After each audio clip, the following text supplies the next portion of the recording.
The Challenge of the Yukon.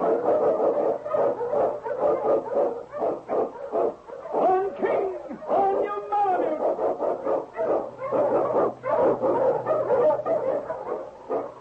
The Wonder Dog King, swiftest and strongest of Eskimo lead dogs, blazes the trail through storm and snow for Sergeant Preston as he meets the Challenge of the Yukon.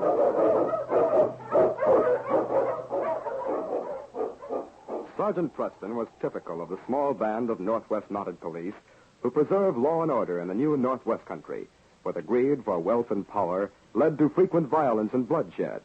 But in spite of the odds against them, Sergeant Preston and his Wonder Dog King met that challenge, and justice ruled triumphant.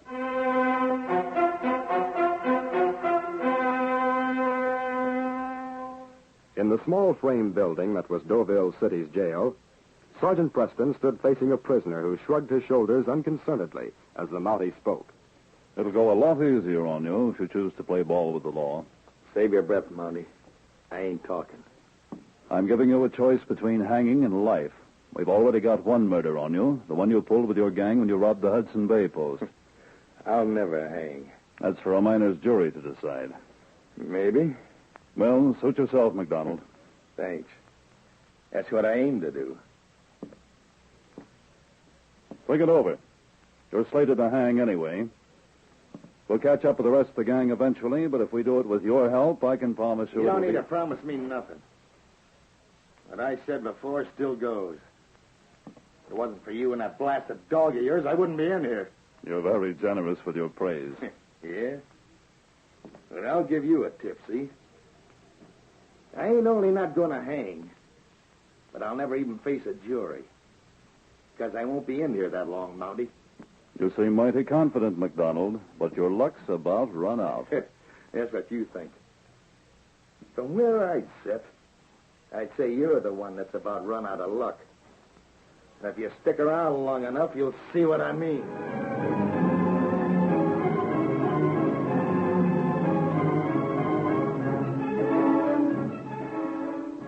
It was late that night.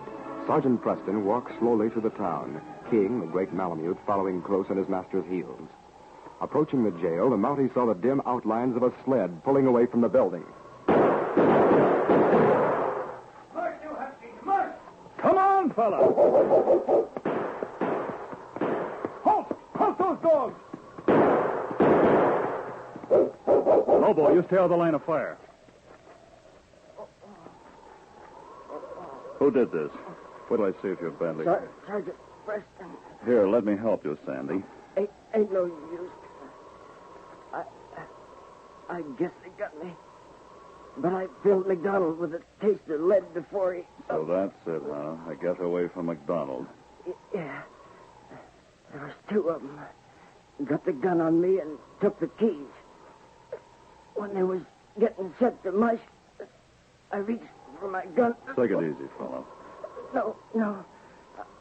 I want to tell you. Two of them come for him, see? McDonald, he ain't going to last long. Sandy. Yes, King, this is one more murder the Winslow gang has to answer for, and I'm going to see that they do.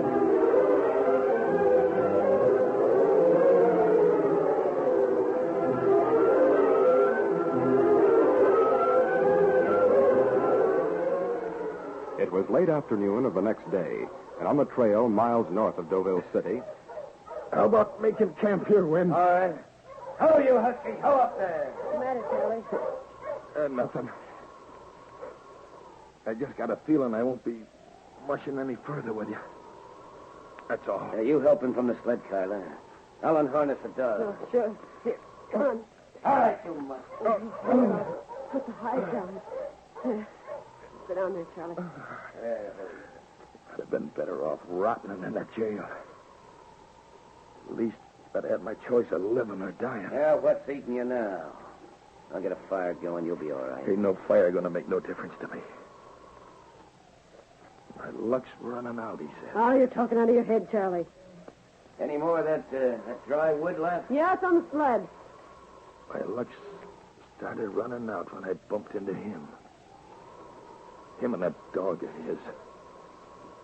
If I'd have had any sense, I'd have listened to him. Hey, what's this talk about luck? You're on top of the world and you don't know it. With the cut you got coming to you, you ought to... Top of the world.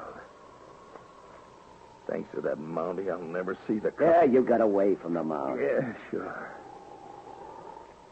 You came back for me. Sure we did. So what are you yapping about? You came back for me because you had to. You're not fooling me any, Winslow. Why, Never mind, Win. Let him alone. He doesn't know what he's saying. You knew that if you'd have left me there, I'd have talked. Take it easy, Charlie. You didn't want that, did you? I would have, too. Saved my neck. That's what I should have done. Maybe them slugs the guard threw into you didn't do the trick. But I'll put one in them. You don't have to bother. Let him alone. What's wrong with you? You gone soft? Hey. Maybe he means something to you now. Huh? Don't be a fool. It won't last long. Mounties. I hate them. Next one you meet, drop them for me, Win. And if you ever meet Preston and that mud of his, King, he calls him. Oh, King, huh? Poison, both of them. That dog's like nothing in the Yukon. He can do the work of a whole pack of huskies. You ought to see him with Preston. Tame, quiet. But he's smart. He's got that Mountie on the brain. On the brain, huh? Sure, I got him on the brain. And you better hope for your sake you don't ever get him on yours. He's poison. Don't worry. If Preston and me ever meet, there's only going to be one of us walk away. And it won't be the Mountie.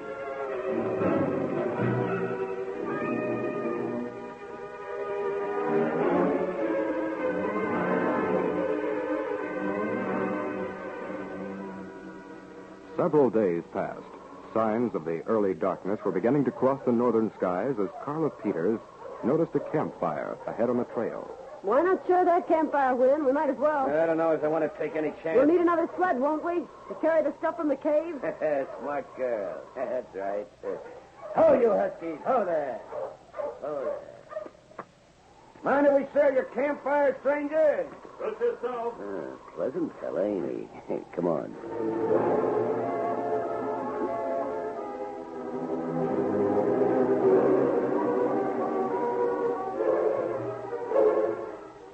Sergeant Preston sat by the campfire, the great Malamute King in the snow beside him. With apparent unconcern, the Mountie studied the newcomers. He noticed that the eyes of the man were the cold, merciless blue that might be a killer's. As the two men measured each other, there was an electric tension in the air. Winslow had no way of knowing that the man coolly facing him was a Mountie, for the policeman's heavy mackinaw covered his tunic. Silently, they ate a cold dinner, and then... Where you heading for? A number of places. Oh. Been on the trail long? Long enough. You don't say much, do you? I didn't ask you any questions, did I? Oh, the cagey sort, huh? You don't seem to want company, mister. Maybe you're running away from the law? If I am, I wouldn't tell a stranger about it. Oh. Nice-looking sled you got. Yeah. Matter of fact, I could use that sled. I wouldn't reach for that gun if I were you. Why not? That's why not. Well, Oh, he's a lot faster on the draw than you, Win. yeah. That was mighty close, stranger. The next one will be even closer. All right. We understand each other now. You throw lead around like somebody that had a lot of practice. Have it your way. I could use a man who knows how to keep his mouth shut. And that man could cut himself in on a very nice deal. I'm listening. What do you think, Carl? Oh, I like the looks of him. So be sure you play this straight. Wait a minute. I'm not interested in cutting in on any small deal. Listen to him, will you? Small deal, he says. Wait till we get to that cave.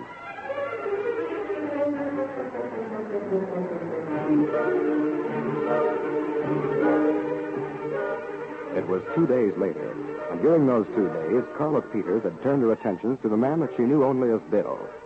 Her interest in him and the man's indifference to her were not unnoticed by Winslow. The gunman's suspicious jealousy overshadowed his original impression of the newcomer, and Preston, in his masquerade, felt Winslow's eyes on him constantly. From the conversation of the man and woman, the Mountie gathered they were not far from the cave.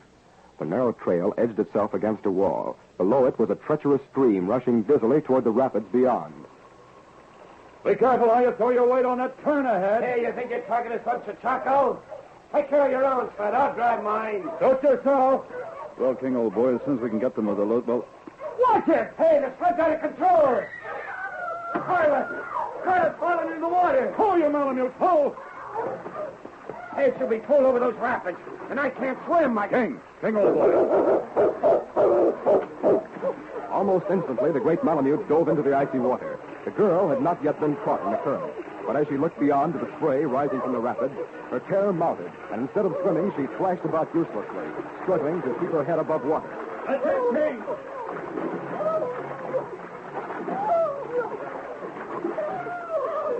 Steadily, the valiant dog cut through the water, at length reaching the girl.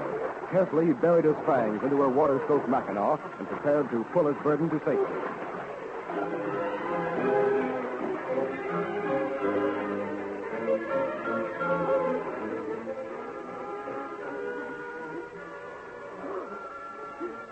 The Mountie reached for a blanket to throw about the shivering girl, and as he put it around her shoulders, he looked squarely into the muzzle of Winslow's revolver. Your dog, Bill. He saved my life. Did you hear what he called that dog? What are you driving at? Why the gun? That dog's name's King. The name mean anything to you, Carla? King? Yeah. Charlie mentioned him before he died. King and Preston. Reach, Mountie. Then Bill is Sergeant Preston. That's it, baby. Sure, I should have known it. Sergeant William Preston. Well, you played your part well. I can pretty near guess what your plans were, too. Can you? Once you got inside the cave, you'd have us with the loot. And we'd go back to town in handcuffs. That's a pretty accurate guess, Winslow. And I'll have to hand it to you. You sure had me fooled. Till I heard you call the dog by name. And all this time you've been saying fella. When you said King, he was in the water like a shot out of a gun. Well, he's just as smart as Charlie said he was. But that slip's going to cost you your life, Mountie. He called him by name when he ordered the dog into the water to save me. Quiet, boy. You're calling the deal now, Winslow. That's right, and you're going out of it on this hand. No, that dog saved my life. I won't let you. Put that gun away. Get away from me. No, I won't. What kind of a man are you? He saved my life. All right, Winslow. Now I got my gun. All right. I'll drop you before you can pull that trigger. Stop that gun. Carla. Wait. Miss Peters. Don't raise that gun, Winslow. Drop it. Carla. You win, Mountie. There's only one of the Winslow gang left. Well, maybe it's better that way. You're under arrest, Winslow. Yes, King, the case is closed.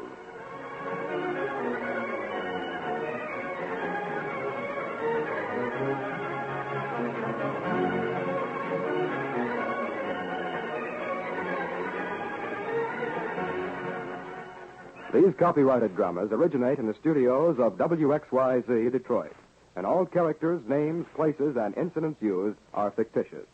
They are sent to you each week at the same time and reach you from our transcription studios.